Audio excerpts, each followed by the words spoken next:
Vamos a comenzar ahora con la primera exposición y para ello quiero invitar a Lawrence Goldburn, viceministro de Energía y de Minería.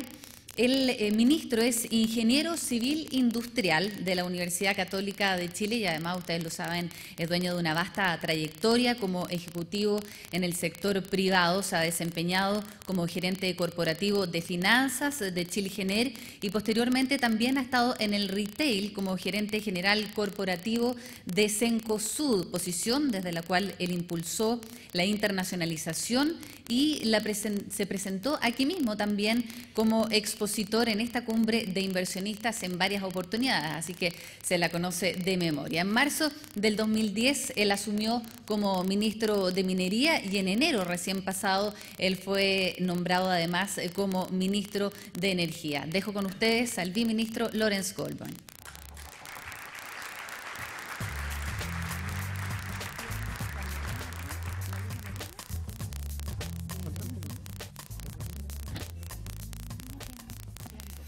Parece que los puedo latear por mucho rato. Buenos días. En primer lugar, muchas gracias por la invitación a Santander con el nuevo nombre Global Banking and Market. Lo conocía más simple antes. Y a Revista Capital por poder exponer ante ustedes algunas ideas que quiero compartir. Cuando un país ve afectadas sus perspectivas de desarrollo, obviamente tiene un problema. Y nuestro trabajo como Ministerio de Energía es preocuparnos que la escasez de energía eléctrica y otras formas de energía no sean, por lo tanto, un problema para el desarrollo de nuestro país. Y el presidente nos ha planteado un desafío gigantesco. Nos hemos propuesto ser el primer país de América Latina que supere la pobreza y deje atrás el subdesarrollo. Para ello, en términos más concretos, porque quizás no seremos buenos para los relatos, pero somos buenos para las metas, los planes y la cuantificación de los objetivos. Y esto se traduce en términos simples en crecer en estos 10 años a una tasa promedio del 6%. Y desde el punto de vista eléctrico, significa que podemos o debemos duplicar nuestra capacidad eléctrica en este periodo.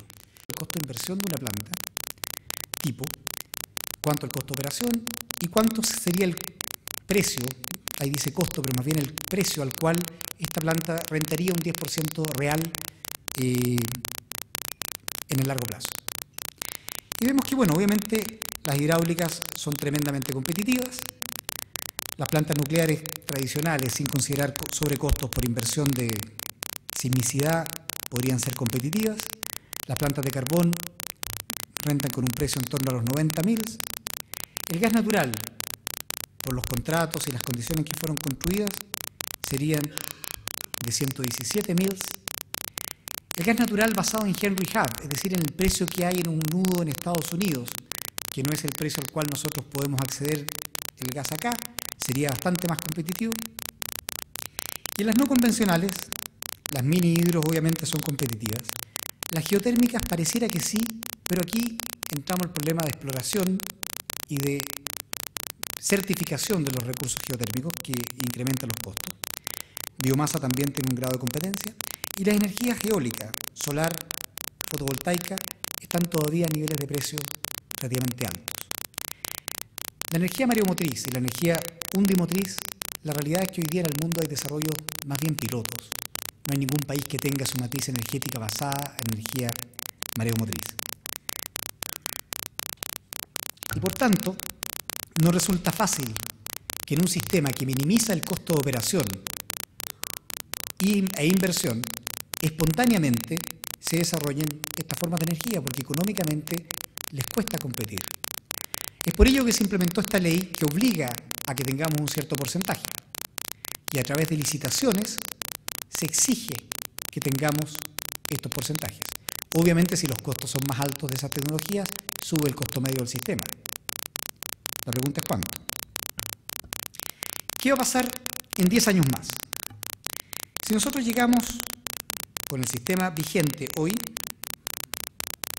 y desarrollamos lo que está en el plan de obra de la Comisión Nacional de Energía, debemos llegar al año 2021 a una distribución como la que está ahí, alrededor de unos 8.000 megas de energía hidráulica, y esto asume que se aprueban y se construyen en el año 2020 centrales hidroeléctricas en el sur de Chile,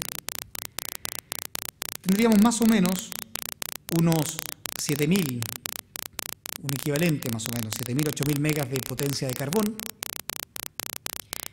Tendríamos algo de petróleo y el gas natural crecería un poquito respecto a lo que tenemos hoy. Y las energías renovables no convencionales se van a desarrollar con la legislación actual a lo que está establecido en esa obligatoriedad, es decir, en torno a un 8% para el año 2021. Eso es lo que va a ocurrir, yo diría con bastante certeza, a menos que hiciésemos un cambio radical en nuestro sistema eléctrico, cosa que no está, creo, en la mente de nadie. Por lo tanto, cuando hablamos de lo que queremos hacer, el primer punto que yo quiero hacer es que debemos pensar mucho más allá. Las energías renovables no convencionales tienen mayores costos medios. Como decía, las más económicas son las mini hidro, su potencia es más pequeña, y las undimotriz, basadas en las olas, son las más caras. Por lo tanto, encarecer forzadamente estas energías puede encarecer los costos. Sobre todo si se hace en forma acelerada, ¿no es cierto? Si nosotros obligásemos a licitar a un 20% en los próximos 7 años, 8 años, una cantidad de energía, lo que va a ocurrir en el sector de distribución es que se va a cumplir la norma y se va a licitar proyectos. Y como se van a tener que construir aceleradamente, cosas cuando se hacen aceleradas son más caras, van a costar más. Y eso se traspasa directamente al usuario final.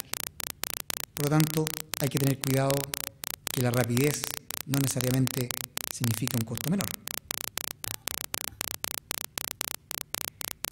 Yo decía que tenemos que mirar esto con un horizonte de más largo plazo.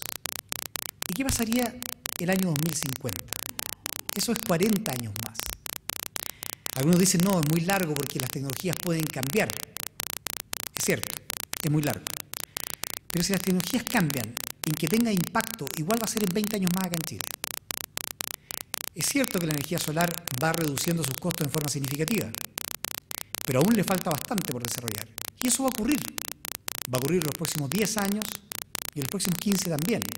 Pero para que esos desarrollos sean comerciales y terminen siendo la energía que nosotros vamos a tener suministrada en nuestro sistema eléctrico, estamos hablando de 25 años.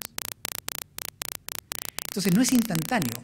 Y como digo, para llegar al futuro hay que transitar por el corto plazo. Hay que pasar por el año 2013, 2015, 2020 y después llegaremos al 2030. Entonces creo que es importante mirar esto por lo menos en un horizonte de 20 o 30 años.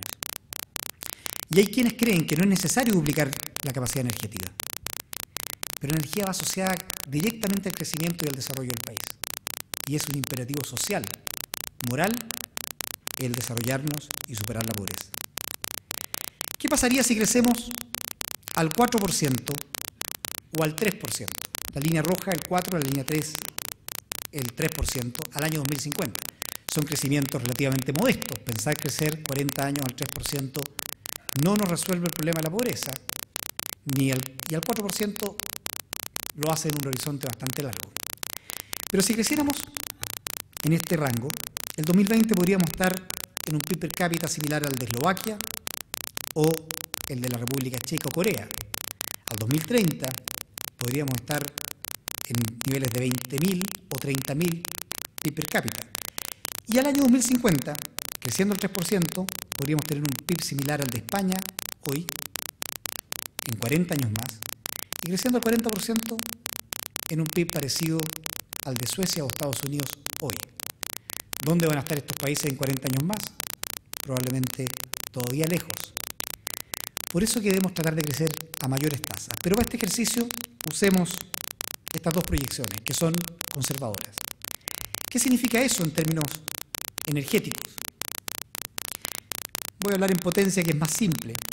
Podría significar que necesitamos unos 45.000 megas de potencia adicional y unos 72.000 megas de potencia adicional en un escenario más optimista.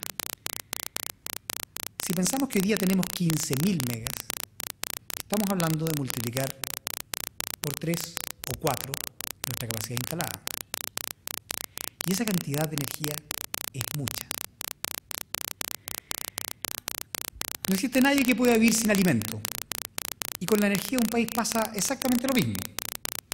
Y los alimentos no son todos sanos. Tenemos bastantes debates en esa materia. Algunos pueden tener grasas o colesterol, pero sin embargo incluso la grasa y el colesterol también es imprescindible para el desarrollo. Por lo tanto hay que elegir bien la dieta. Por ejemplo, si quisiéramos abastecer solo con energía eólica, estaríamos hablando de ocupar con molinos toda la superficie de la región metropolitana, pero además cruzar los dedos para que el viento no deje de soplar. Si lo quisiésemos hacer con energía solar, por ejemplo, tendríamos que cubrir toda la región de Concepción, del Biobío.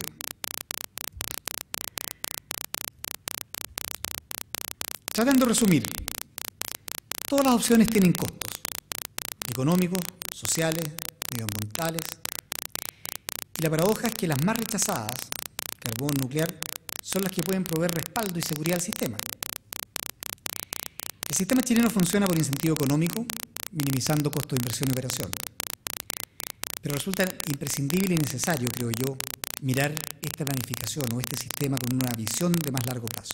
20 o 30 años debiese ser nuestro horizonte. Hoy no existen grandes herramientas para que el Ministerio de Energía, el gobierno, como muchos quieren, intervenga en el desarrollo de la conformación de nuestra matriz energética. Eso requeriría cambios legales. Las obras que están hoy día en construcción van a ser la energía que vamos a necesitar los próximos 3 o 4 años. Los próximos 9 años para llegar al 2020 ya están bastante definidos. Son proyectos que están ya aprobados y en fase de inicio de construcción en los próximos años. Pareciera difícil alcanzar una meta de energías renovables no convencionales de un 20%, con la definición actual y con las herramientas legales que se dispone hoy. Y con este sistema, las principales opciones de desarrollo son centrales hidráulicas y centrales a carbón, aunque a muchos no les guste, como veíamos en las encuestas. Sin embargo, también la sociedad demanda una preocupación mayor por un desarrollo sustentable. Y según las propias encuestas, aunque esto nos importe costos, la ciudadanía está, como decía, bastante empoderada, pero también mal informada. Yo planteo que es necesario abrir este debate, elevarlo y no politizarlo. ¿Por qué? Porque el tema energético debe ser una política de Estado y no una política de un gobierno específico. El tiempo del gobierno del presidente Sebastián Piñera no va a haber ningún problema energético. Ese es el trabajo al cual estamos abocados y me permito asegurarlo. Eso es lo que tenemos que tratar de hacer. Por lo tanto, para nosotros sería bastante simple decir, bueno, si no tenemos ningún problema energético, ¿para qué vamos a entrar en una discusión? ¿Para qué vamos a asumir costos políticos de tener que aprobar proyectos que quizás no son deseables? Creo que tenemos que hacerlo por un problema de responsabilidad para con el país. Porque las decisiones que se tomen mal hoy van a tener impacto en 2 gobiernos más adelante. Y el problema es que no sabemos quién va a ser el gobierno en 2 gobiernos más. Por lo tanto, a todos, independientemente del color político, la posición que tengamos, debiese importarnos que desarrollemos una política energética estable y que sea lo más alejada posible de un debate netamente político o ideológico. La energía es más que luz, es el camino más eficaz para superar la pobreza. Debatir este tema es comenzar a transitar este camino de superación de pobreza. En el día de hoy, más tarde, con el presidente Sebastián Piñera haremos un anuncio importante en esta dirección que esperamos abra una ruta de debate, diálogo y discusión técnica respecto a estos conceptos que hoy día he compartido con ustedes. Muchas gracias.